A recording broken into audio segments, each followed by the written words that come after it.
खरे भांडवल सापडले गाठी, जेणे नये तुटी उदमासी.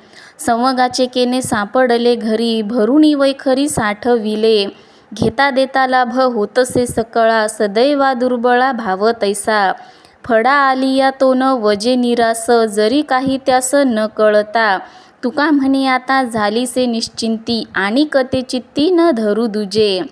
पांडुरंगाच्या रूपाने खरे भांडवल आमच्या हाती लागलेले आहे.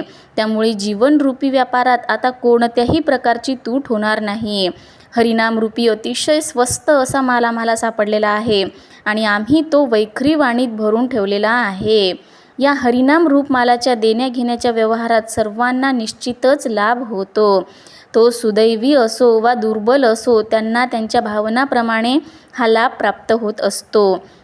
एकदा का मनुष्य वैष्णवांच्या सान्निध्यात सापडला की तो कधीही निराश होत नाही, मग तो अज्ञानी असो किंवा ज्ञानी असो. तुकाराम महाराज म्हणतात, आता आम्ही निश्चिंत झालो आहे.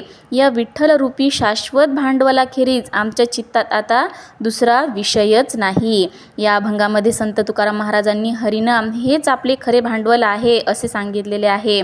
आणि सांसारिक संपत्ती नाशिवंत असते, ती एकदा ना एकदा संप पावतेच, पण भगवंताचे नाम आणि भक्ती हे शाश्वत धन आहे.